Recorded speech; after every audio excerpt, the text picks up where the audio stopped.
This podcast is brought to you by Three Rivers Energy Partners. In today's episode of Digest This. They're extending the 45Z tax credit for clean fuel production. Systems like Doudna, with their incredible modeling capabilities, can accelerate the development of clean energy solutions. The U.S. is set to more than double RNG production by 2030.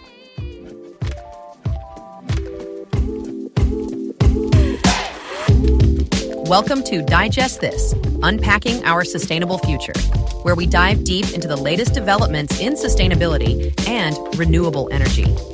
Join us in exploring the pioneering solutions and technologies that are shaping our future. Now, let's dive into today's episode.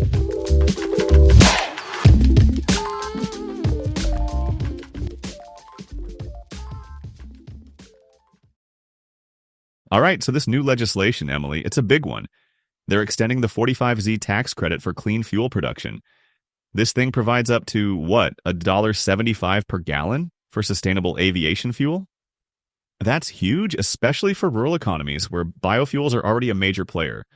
But, it's not without its strings attached. Exactly. The extension through 2031 gives producers much-needed stability to plan for long-term investments.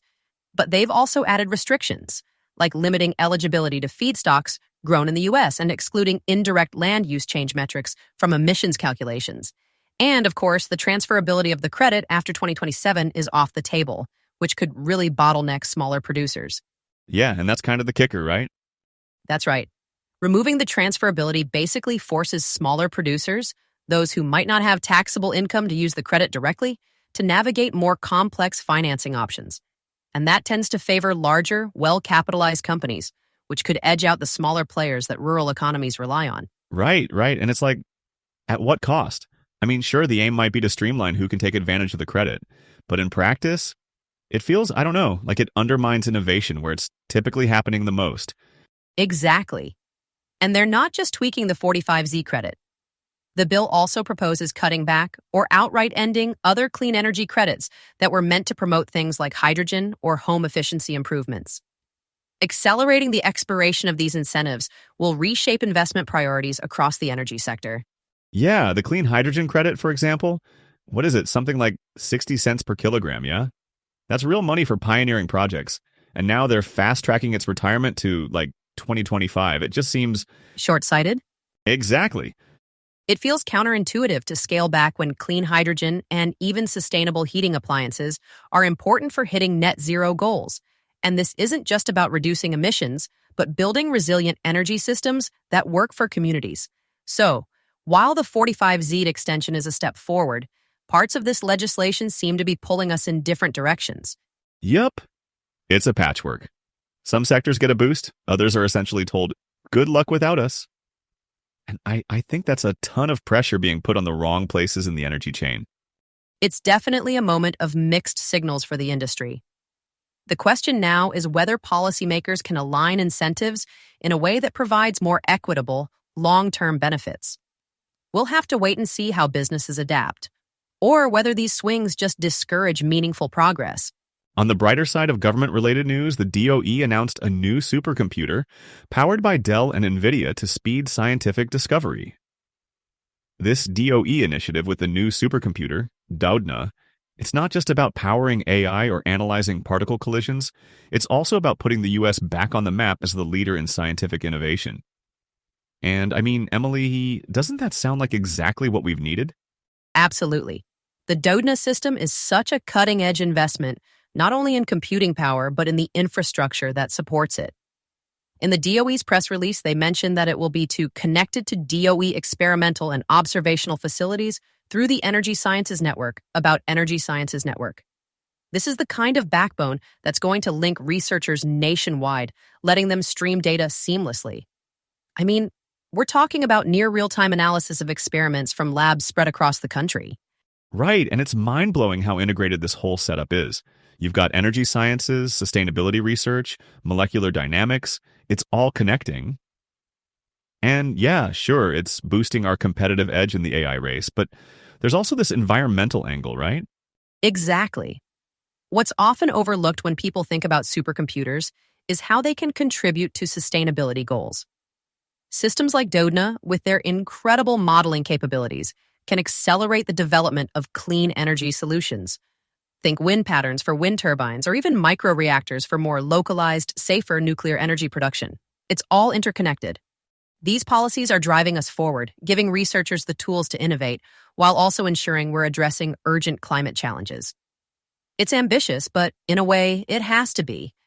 We can't afford to fall behind when AI and HPC are shaping the future of science and policy. Also, Emily, can we just pause for a second and appreciate how wild it is that a system like Doudna can compress years of work into days? That's transformative. This might sound corny, but it's literally a time machine for science. Not corny at all. It's a perfect analogy. This represents a turning point, not just for scientific discovery, but for how we approach problem solving globally. Wow, I feel like we're standing at the edge of something huge here. All right, Emily. Now let's talk about renewable natural gas, our specialty. According to a recent article by ING, the US is set to more than double RNG production by 2030, and Europe is pushing even harder. So, what's behind this rapid growth? I think it is primarily the benefits of RNG as a sustainable fuel source paired with its seamless integration into existing infrastructure, like you mentioned before. RNG captures methane from waste, and that's a climate win and a smart use of existing resources. It also gets injected into existing pipelines to be used by areas already fitted to receive natural gas. For Europe, it seems they have been motivated by energy security concerns, given their moves to decrease reliance on Russian natural gas. Got it. And in the US, a lot of this is still coming from landfill gas, right? Yes, but as you know, landfill gas is not the approach we take for the creation of RNG. Industrial waste streams are how we are contributing to this increasing supply in the U.S. Large-scale, consistent organic industrial waste streams, like the spent grains we get from distilleries. It is a far more stable and consistent feedstock. I think we are going to see more industrial waste feedstock projects start to pop up in the coming years here in the U.S. According to the ING article, Europe has focused more on agricultural residues, things like manure or crop leftovers, because of their abundance there. Both approaches have their merits.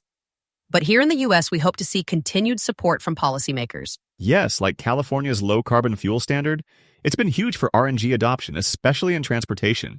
Do you think more states need similar programs? Absolutely. California's LCFS has created a blueprint that other states are already following, but federal-level consistency to scale RNG beyond just transportation. Programs that expand RNG usage into power or industrial applications could provide the market stability needed to attract larger investments. And it's not just policy, right? Infrastructure plays a role too. Aren't we seeing more RNG injection into pipelines now? Yes, and that's changing the game. By integrating RNG into existing natural gas pipelines, we minimize the need for new infrastructure. According to the ING article, Europe is leading here, with an injection rate reaching 85% in some areas last year. In the U.S., gas utilities like SoCalGas and Dominion Energy are also upping their RNG mix, although we're still not at Europe's level. Right, but with scaling comes the elephant in the room. Feedstock availability. I mean, RNG production depends on, consistent access to feedstock sources. What happens if these sources slow down? That's a valid concern. RNG is inherently tied to feedstock supply, and fluctuations in waste generation or even competition for feedstock can create bottlenecks. However, expanding feedstock types, such as moving into ag waste or even fish silage, could diversify supply chains and make RNG production more resilient. Fish silage? Wait, what? Yes, fish silage. It's actually gaining attention for its high production yield. Innovations like this show just how versatile RNG can be, but realizing that potential means investing both in research and in pilot projects. And it feels like policy could be of big help here. RNG is the perfect example of an energy solution that could use a little nudge to go mainstream. I think that is part of it, Alex. Moving forward, it could be a major help if policymakers can align incentives across sectors, both to support diverse feedstocks and to integrate RNG into more industrial and residential applications. But ultimately, I think producers taking on projects where you don't need to rely on governmental incentives, projects like our industrial-based feedstock sources, are going to be what we see scaling the success of RNG in the U.S. Well, Emily, I feel like we've covered so much today, from policy tweaks to green hydrogen tech to RNG's future. Honestly, it's a lot to process, you know? It is, but it's an exciting time. These breakthroughs and shifts in clean energy policy are pivotal. There's plenty of work left to do, but every innovation and every piece of legislation gets us closer to a more sustainable future. On that note, we'll wrap it up here. Thanks for diving into all of this with me, Emily, and thank you to everyone tuning in.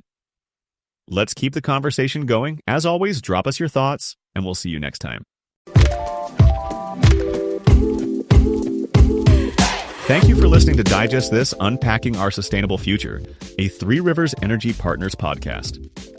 Three Rivers Energy Partners is a renewable energy company that empowers organizations with the ability to create a sustainable future by converting organic waste streams into renewable energy and resources. To get the latest episode of Digest This, or to find out more about Three Rivers Energy Partners, visit threeriversenergy.com or find us on LinkedIn, Spotify, Apple Podcasts, and YouTube. The sustainable future is being created right now. Keep exploring and keep up to speed with the latest in renewable energy and sustainability. See you next time.